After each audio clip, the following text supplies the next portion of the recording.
To your point, as I was wanting to be an entrepreneur, I would go to other people and go, hey, what book should I read? Or what should I do? And so I was reading hundreds of business books trying to figure out, this path to entrepreneurship and really rewire everything so I could go achieve success the right way. Now, let me look at the profit and loss statement. But what they don't really understand is the profit and loss statement only tells one story. And was like, what just happened? Like, this is 15 years of my life, my identity, my everything, right? The passionate business, the culture I wanted, my best friends in the business, everything was there, and I lost it.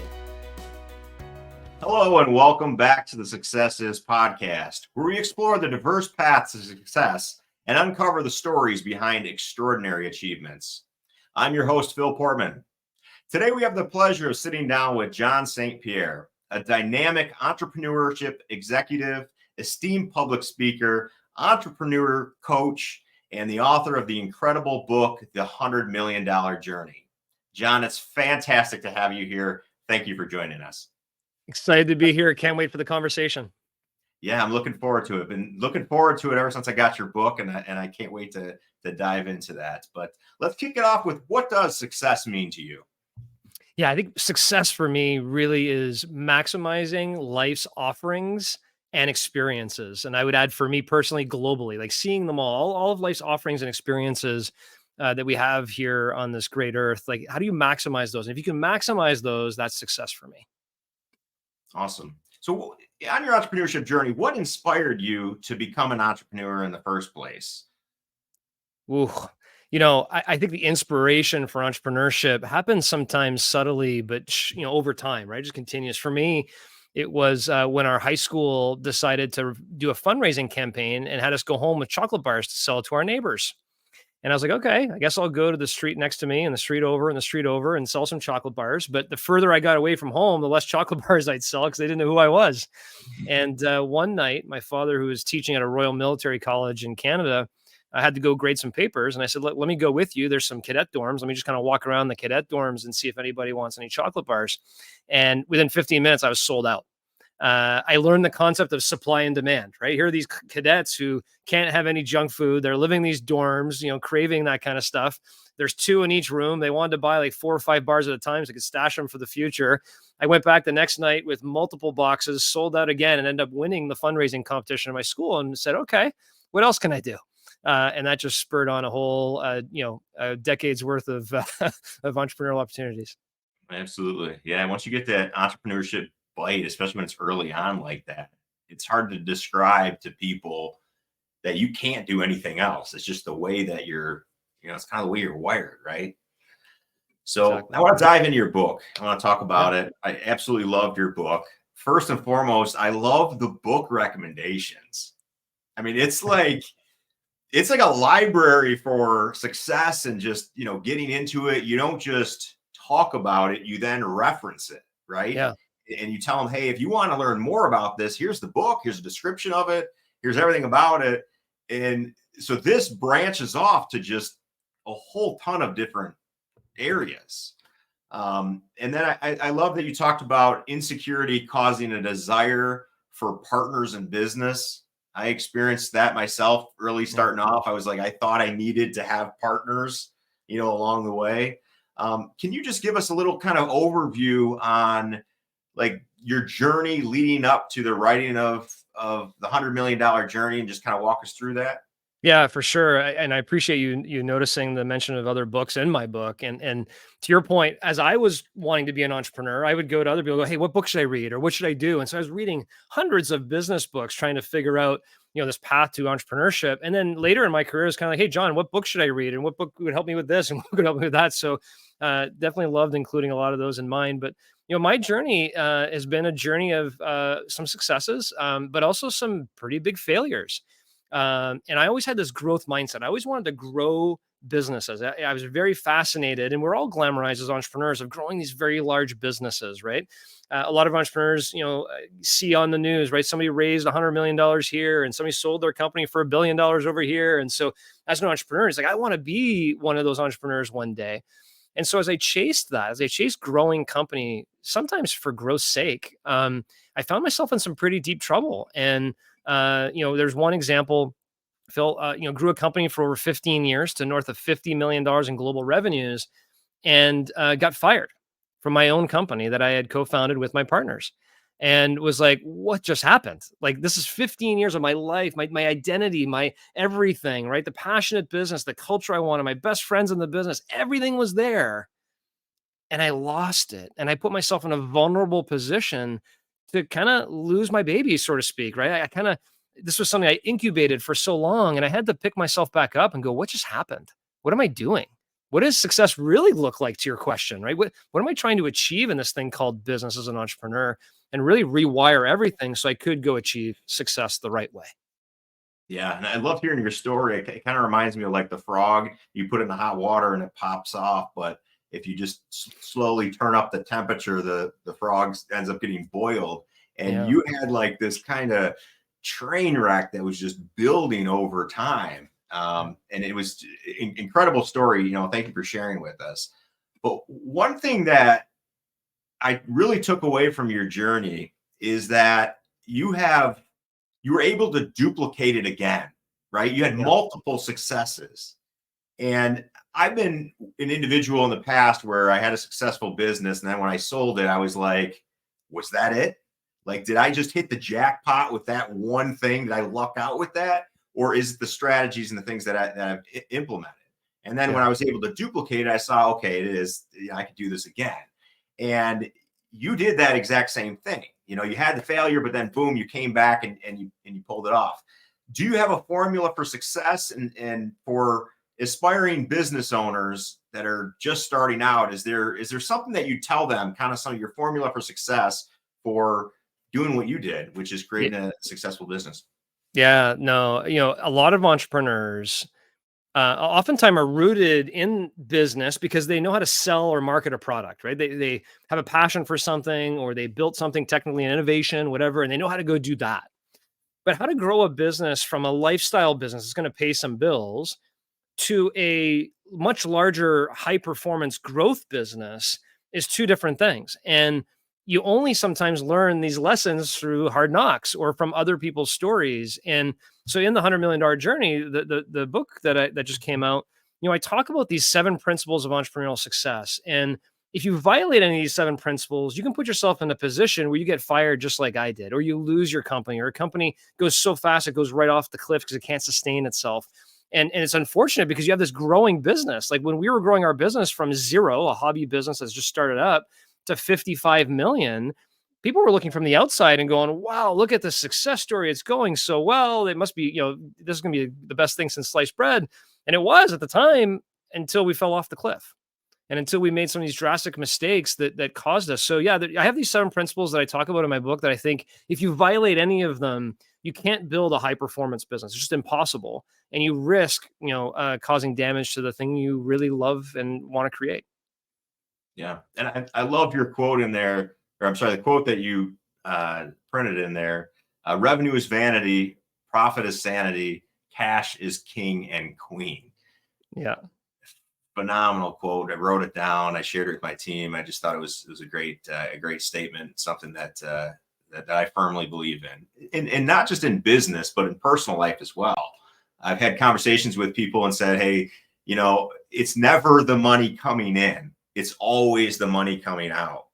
I've seen some lower income individuals that have high savings and are doing well. And then I've seen some individuals that are doing very well income wise, but you wouldn't know it, but they're massively in debt and living paycheck to paycheck.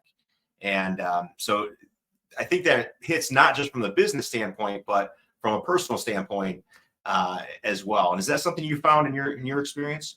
Yeah, I mean, this is a business book in a way that I wrote, right? But one of the books that I mentioned in the book that you referenced earlier in terms of mentioning books is The Millionaire Next Door, which I'm sure you read when it came out, or 20 years 100%. ago, Yep. right? Did you read that one? Absolutely. Yep. Absolutely. Yeah, and it was foundational for me, and it was kinda like, "Oh, okay, I get it." Like, how are, NBA or NHL player or whatever going bankrupt after a career because they spent all their money, but yet, the teacher and the engineer next door are living their too calm a life, right? And they're having that success. And so, one of the things that that quote you mentioned came from Alan Milts, and Alan wrote the cash section of the book Scaling Up with Vern Harnish. And what he talks about really as it relates to the business is Everybody glamorizes their revenue. I did. Hey, look, we're going to 100 million. Let's go. It's the title of my book because it's glamorized so much, right? Let's build this big business. And then they look at profits and like, okay, that's keeping us sane. We got some profits. That's good. Where's the P&L? Where's the profit and loss statement? Let me look at the profit and loss statement. But what they don't really understand is the profit and loss statement only tells one story, right? And so if you're reading a murder mystery novel and you read the first chapter, you don't know how the book's going to end. But a lot of entrepreneurs measure their performance based on a profit and loss statement, when in reality, there's more behind that. Cash really is king and queen. Do you know your net operating cash flow? Do you know how fast your company can afford to grow? Because if your company can only afford to grow 5% a year, but you're trying to grow 25% a year, where's that other 20% come from? Well, it comes from banks, investors, right? Leverage on your business. You start going down this bad road. It's like, you're kind of creating that system where you can't really actually finance your own growth. You just think it's going to all come in play one day. Whether you do that as an individual or a business, you can land yourself in big trouble. Absolutely. So you talk in your book about mentorships, and you've had some great mentors. Can you talk a little bit about the role that mentorship has played in your career? And is that something that you still continue to seek guidance and support as you progress? Yeah, it's one of our principles in the book. It's principle 5. It's called protect the house.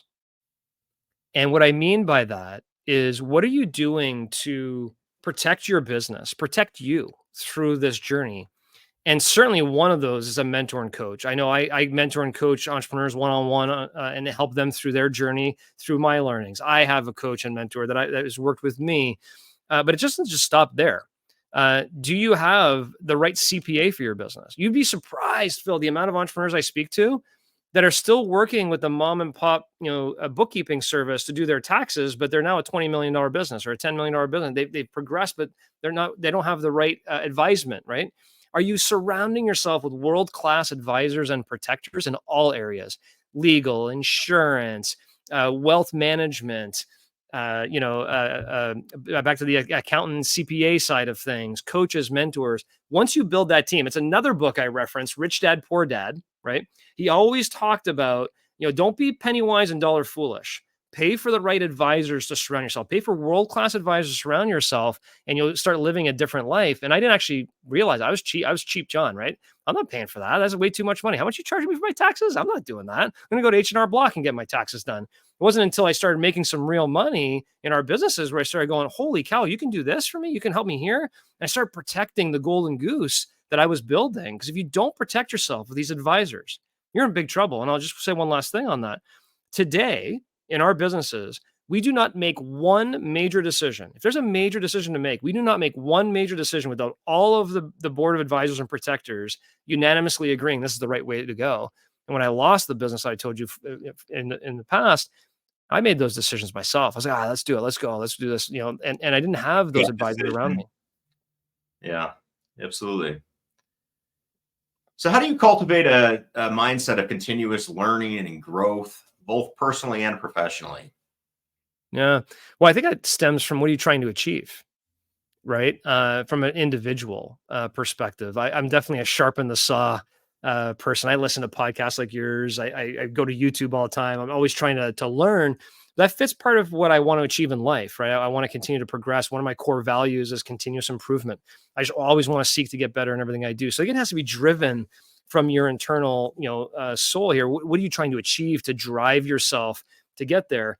But if you want to grow, whether you're an intrapreneur working in a business or an entrepreneur running your business, are you taking the time to sharpen your own saw? Are you taking the time to educate yourself in these different areas? Do you take time for yourself to think? Like, so many entrepreneurs I work with, I don't know about you, but like, they don't even spend 2 minutes to think for themselves. Their sleeves are rolled up and they're shoveling crap in the business, right? They're working in the business. They can't work on the business. When am I going to work on the business? I don't have time to work on the business. I got to take care of this business issue, right? So they don't take care of themselves.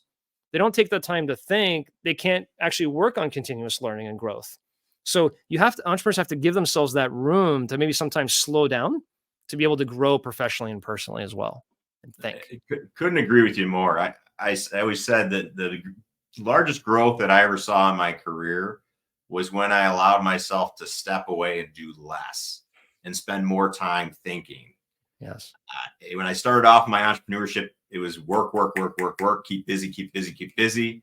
And then you have to make that, I had to make that transition eventually of like stepping back because I was so caught up in being busy. I was in the weeds and Yeah. had no idea what was going on in my business. Yeah. It's a lot And easier said than done though, isn't it? it is because it feels unnatural, right? Like Yeah. it feels unnatural to not be involved in your business, but it's not healthy. And you know what? The biggest eye opener for me was when I was hearing from my employees how they were stressed out from working on the weekends and after hours and all this stuff. I said, why are you doing that?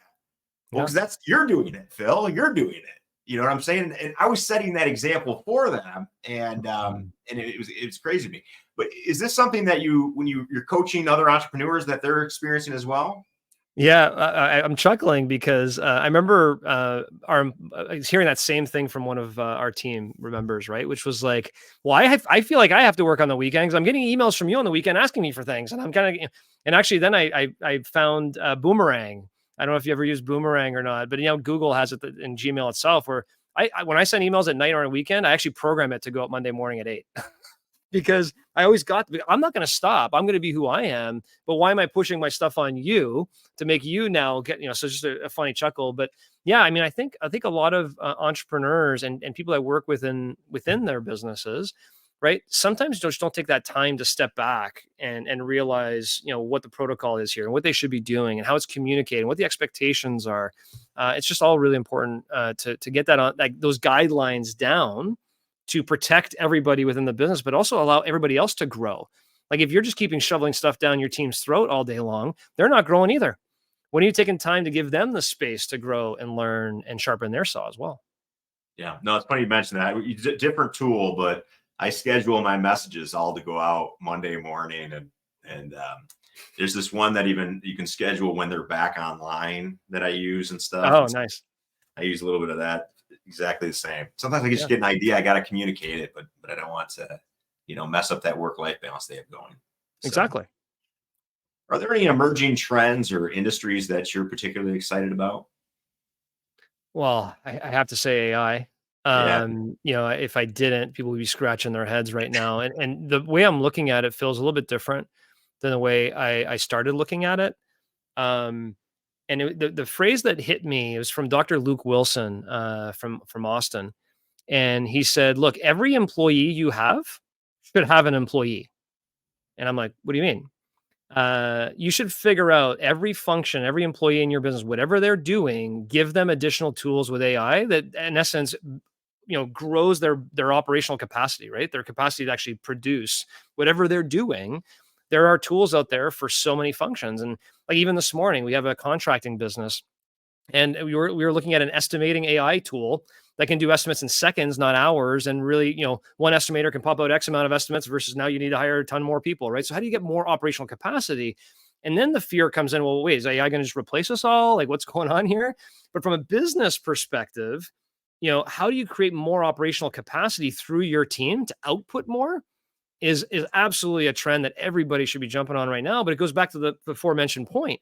When is an entrepreneur taking the time to actually do research on AI when they're so busy working in their business? So they work busy as opposed to smart. And that cycle just kind of continues. So working with entrepreneurs right now and really seeking out tools that can build operational capacity with AI. Absolutely. So, and I heard somebody was talking about in school, and they said, with the students, their big concern is the students cheating with AI. Yeah. And in this article, they were saying they're looking at it from the wrong perspective. They should be encouraging their students to use AI as part of the lesson program because it's inevitable. When they get out into the real world, they're going to be using it, you Yeah. know? Yeah. I'm curious on the educational system, being somebody who obviously traditional education, but you have also been self-educated Yeah. through entrepreneurship. And I know your dad kind of sent you on a path that ended up, working out for you. But would like to hear your thoughts on traditional education as it relates to entrepreneurship specifically. Yeah, critical thinking, right? How do we improve critical thinking? I think anybody at this point would say we got a little bit of a problem with the traditional educational system. It's a little bit antiquated, right, from where we are today. And if I want to find out how to do something, I put it on YouTube or I put it on Google and I figure it out. If I need to translate something in any language, I can translate it. I don't need to learn all these languages, right? It's kind of the thought process. But if you think about critical thinking, and again, I'm going to reference Dr. Luke Wilson back to the AI conversation. He said, the big thing that humans need to learn, whether it's AI or not, is what questions are they asking? And if you think about that, Phil, just think about it from a personal perspective, right? Think about it from a mindset perspective. Whatever questions I'm asking myself is what I'm going to get, right? That's mindset performance 101, right? And so if you go onto AI and you go to ChatGPT 4 or 5 and you're like, whatever question you're asking is what you're going to get back. And the same thing goes if I go to a networking event and I see you, whatever question I ask you is kind of what I'm going to get back. And so I think from a critical thinking perspective, I think humans are going to have to learn more on what is the question. It goes back to maybe a little bit of Jeopardy, right? But that's going to be a really important part, and the human element to being human is going to accelerate. So, how are schools, to go back to the educational question, allowing the students to think critically, ask the right questions, build relationships, work on projects where they're working together as a team, and you can't just ask AI a question and submit it? Like all those things are going to become more and more and more important in the human element. Absolutely. Yeah, for sure. I am fascinated by the direction that we're taking specifically with AI. A couple weeks ago, I went to and had a full body MRI done on me. I'm not sure Yeah. if you've seen this at all, but it's fascinating. And the Yeah. whole point of it is early detection. Yes. And 2 days later, I had the full results from the MRI, and they said, "Hey, these are things you should watch out for. Take a look at." Mhm. And it is a medical field. I think is just incredible what's going to happen with AI, but only if people embrace it. If you are pushing back against something that's happening, to me, it's like, no, I'm going to keep mailing out letters instead of using email, right? No, I'm going to keep using my secretary to type things up on a typewriter instead of, jumping on a computer and using the internet and stuff. I feel like Yeah. the more you're resisting it, the more you're going to get left behind because it's inevitably going to be taking over everything. Yeah, there's no question. I mean, and I'm not sure which company you use, but we had Dr. Bill Capp from Fountain Life come talk to us at one of our entrepreneurs experiences in Austin. And my wife actually went through that experience as well in terms of, hey, let's go for an early detection, see what's going on, right? And I read Tony Robbins' book Life Force. Did you read that book by any chance? I haven't. You should I put will that on though. your list. Yeah. It's a big one. It's a big one, but the book is really about health span and lifespan, right? Our kids may live to their 120, 130. Heck, we may live to 120, 130 because it's either a software problem or a hardware problem. But then you go to the doctor, like I have my physical coming up, and they're going to take the little thing on my knee to see if my reflexes are here and look down my throat and go, okay, you're good for another year, right? We don't know what's going on in the hardware or software. We have to figure that out. And if you can figure it out early, all the power. I mean, I've actually, since that talk, I've completely changed my tune. When somebody comes to me and says, hey, I have early detection of cancer, I'm like, oh my, thank God. Great job going to figure that out. A month prior to hearing that talk, I would have been like, "Oh, I'm so sorry. Oh, I feel so bad. What can I do?" Like I'd feel horrible. Now I'm like, "Yeah, go find that. Like, let's get rid of it. Let's go." Right? That's what I think that's changing, and AI is going to really, really help the advancement of that to really accelerate. How do we improve our hardware and software so we can live longer and live healthier? Yeah, absolutely. And when I posted about it, because I posted my results online, everything about it on social, um, that was the reaction I got. What's wrong? What's going on with you? Why are you getting this done? Nothing. I'm Yeah, is everything incredibly okay? healthy. Yeah. But I think this is the future we're looking for. When you even describe like the hitting the knee and stuff, I'm like, that sounds like, you know, 1800s, early 1900s type stuff they're doing, and they're still doing it today, right? Yep. What advancements have we really made in this? And that's why I think AI is really exciting because it's going to be bringing that in. They've already shown that it can read MRIs and X-rays better than Yeah, the technicians. It's finding things in there that they can't even see. that's right. So inevitably, the future is going to be pretty amazing as these things come out. Do you have any fear of AI? No, No. Um, I don't have any personal fears. I think it's going to get really dicey. I think it's going to get really, really interesting in the next decade. the talks of everybody's not going to have an employee. They're going to have a robot physically next to them doing stuff like that. Kind of stuff kind of freaks me out a little bit. But I do think as a society we'll move forward, and the best thing I heard about that, which takes us really into a whole different type of conversation, right, is hey, were the dinosaurs afraid of humans, or was it just evolution? Like, that kind of thing, right? And so there's going to be an evolution piece here, and people are already living with parts of AI in their bodies, and that's going to keep changing. And so it's going to be really, really interesting. It's going to get really, really dicey. But who knows? We may be on Mars by then and have a different planet we can, bring our robots to. So who knows what's going to happen? Yeah, absolutely. Well, hey, it was a pleasure talking to you today. For everyone listening in the audience, how do they get hold of you? How do they get in touch with you, follow what you got going on, get your book and everything else? Yeah, no, thanks for that. The website is 100M Journey. So 100M is in million journey.com. And all my social are on there. I do have a workbook that goes along with the book, The $100 Million Journey, that's for free on there. You can go access some videos, or you can connect with me on social at John St.Pierre 100. And thank you so much, John, for joining us. And for our audience, an amazing book. Being somebody who is an entrepreneur myself, has started several million-dollar companies myself, I can tell you I took away a lot from this book, a lot of lessons. So if you have aspirations of starting your own business, or you're in business now and you want to take it to the next level, this book is amazing. Not only from the content and the stories that he provides in it, but also all of the book recommendations and just the expert recommendations in it. It's an amazing, incredible book. So thank you so much, John, for joining us. And for our audience, we'll see you guys next time. Thanks, Phil. Well, thank you guys for watching today. Be sure to like and subscribe for more future episodes of Success Is Podcast. If you have any suggestions, please comment below. Look forward to seeing you next time.